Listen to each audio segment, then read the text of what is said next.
Now when it comes to training in Oldschool Runescape, Jagex has stated they have 3 main balancing levers: experience per hour, profit per hour, and intensity. Now normally they do a pretty good job at balancing methods with this in mind, but today we're going to look through all of the training methods in Oldschool to find those where they did the poorest job in the hopes of finding the most overpowered training methods in Oldschool today. Now, Mastering Mixology is a minigame that was added last year, and it was quite profitable on release, but now that all the dust has settled, how good of a training method actually is it? Well, I actually think it's pretty good. Mastering Mixology is profitable because you can save up and purchase chugging barrels, which are currently worth about 13 mil each. You can start doing Mastering Mixology at 60 Herblore, but 81 would be recommended to get the Mix-a-Lot potions, and if you're doing this efficiently, you can get a chugging barrel in about 5 hours. Now you do have to supply herbs, which will take a bit of money away from your net profit, but the herbs will allow you to get about 80k per hour Herblore experience, which means this is an incredibly profitable Herblore training method that is high intensity and relatively low experience compared to other training options. But I think the fact that you make 2 to 2.5 mil per hour instead of losing like 3 to 5 mil an hour training the skill actually is an incredibly good option for a lot of players. Now, while there are really 3 explicit ways to balance training methods, there's one other that kind of can be lumped in maybe with intensity, and that is risk. And we're talking about the wilderness. In my opinion, one of the most overpowered early game training methods is actually in the wilderness, and it's cannoning zombie pirates. Zombie pirates are another monster added last year, and they were so strong they've been actually nerfed a couple of times. Now to get to proper loot, you do need to complete the medium wilderness diary, but this is still a pretty minimal requirement considering how good this method is. With a cannon and some lower level range gear, you can get close to 100k per hour range experience while making at least a mil GP per hour, but with higher end gear, you can get up to about 2 mil an hour. Now it's in the wilderness, so you can get, of course, attacked by other players, but it's such a consistent moneymaker that you are banking so often that dying really doesn't matter that much. Really, the bigger factor is just dealing with bots. It's such a popular method because of how good it is, so competition is maybe the biggest distraction from this. But you can always kill the bots if you want, so at least there is a way to fight back against it. Range training is often very slow and expensive in the early game, so this is an incredible method that really only has a few downsides, which are the risk of the method and the competition with bots, but other than that, a very overpowered method. Now, a monster that was added quite recently are Araxites, and these are incredible training regardless of whether you kill the boss variant Araxor or even the smaller Araxites. They both are incredibly good and have their own purpose. Now, these do require level 92 Slayer to kill, but they are incredible training once you get there. I think this is honestly sped up late game Slayer so much. Now, the smaller Araxites are one of the best cannoning tasks in the game right now, which can offer up to 100k Slayer experience per hour if you have a Venator bow. But they also offer a pretty decent profit because they drop the Arania boots, which are still worth about 7 or 8 mil, so if you get one of those on the task, you've paid for your cannonballs a few times over. Not to mention that their superior has one of the highest drop rates for an imbued heart as well, so the smaller Araxites are amazing for that, but Araxor itself is an incredible training method as well. Araxor has low defenses and gives a really strong Slayer multiplier per kill, considering the kill time. It gives 1700 experience per kill, and you can kill Araxite in about a minute or a minute 30 depending on your weapon. So you can get up to about 200k per hour melee experience just killing Araxor.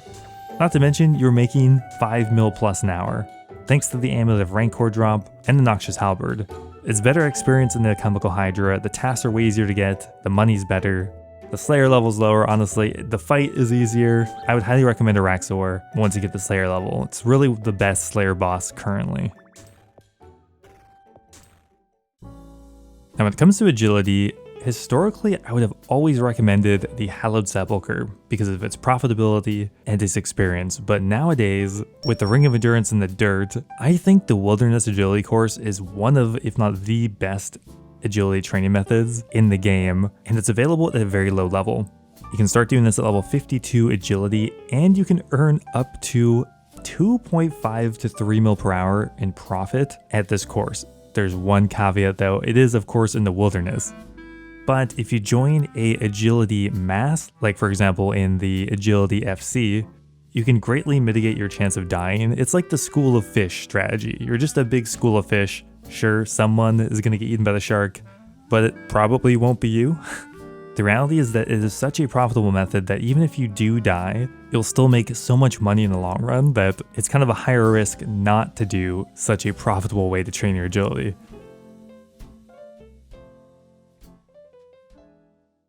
Now, historically, one of the most expensive skills to train in old school has been Herblore, but thanks to some updates last year, there are now multiple training methods that are not only break even for Herblore while being still pretty fast, but some can even be profitable. Now, this is almost entirely thanks to the new Herblore minigame, Mastering Mixology. With it, you can get 2 new items that save money while you are training Herblore, those being the prescription goggles and the alchemist amulet. Now, these can take a handful of hours to get, but are definitely worth it if you want to get 99 Herblore while saving a significant amount of money. The prescription goggles are the strongest because they give you a 10% chance of saving a secondary ingredient. Now, a lot of secondaries aren't that expensive, but there are a handful that are.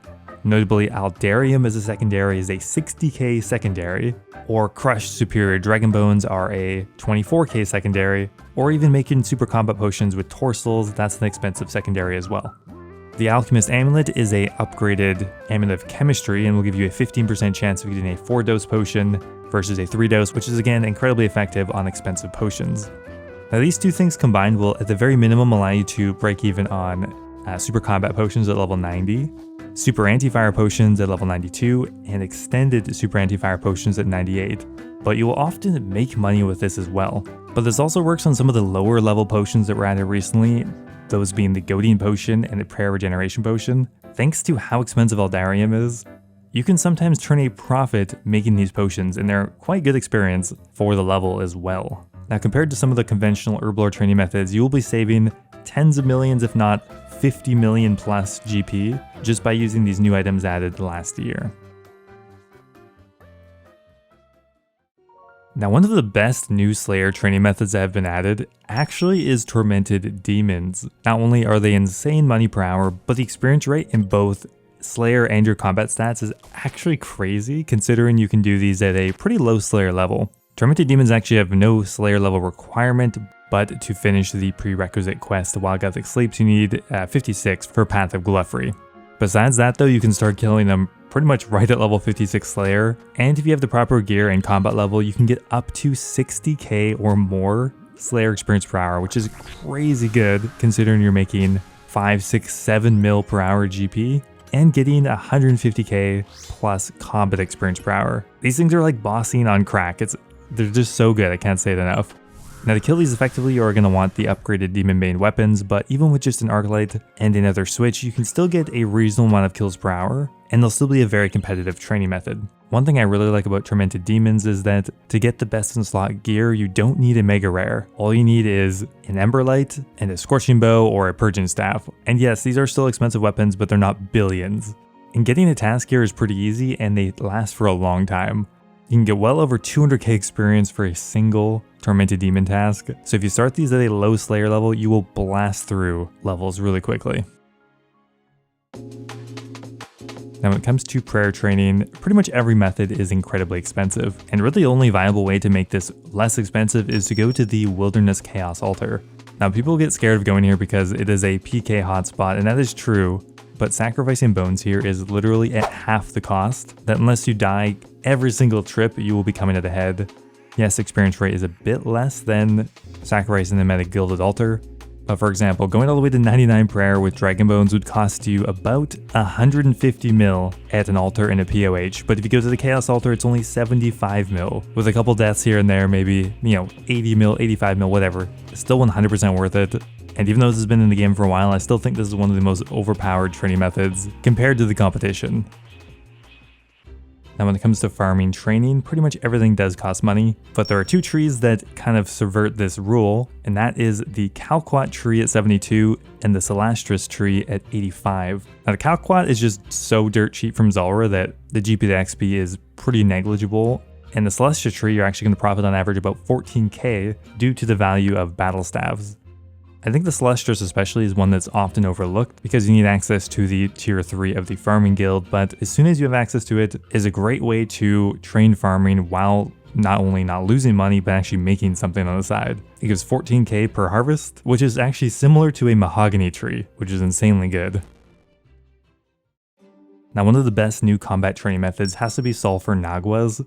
I've talked about these a lot, but they are honestly so stacked. Sulfur Naguas can be unlocked at a relatively low level, needing only the completion of Perilous Moons. Once you've started the quest, you can start killing the Sulfur Naguas, and there's a couple reasons why they're so good. To begin with, they have a new mechanic called Flat Armor, which means every time you hit them, you will do an additional 4 damage, which means items that actually hit twice are incredibly powerful here. And because they have very low defenses, this actually turns into a turbo training method. With the dual Macoetl and the Blood Moon set being the strongest here, you can get up to 200k per hour combat training entirely free. You get prayer potions in the dungeon for free, you get super combat potions in the dungeon for free, and it's incredibly AFK as well. And you'll even get a bit of runecrafting experience along the way. I mean, Jagex has definitely been pretty generous with training methods in the last year or so. And because having negative flat armor is even more impactful at lower combat levels, this means at lower levels this beats out pretty much every other option available, because there are other dual hitting weapons like the Sulfur Blades or the new Glacial Tamalk. Hopefully next year we get some item names I can actually say. Anyway guys, that's going to be it for today's video. Hope you enjoyed it, and I'll see you next time.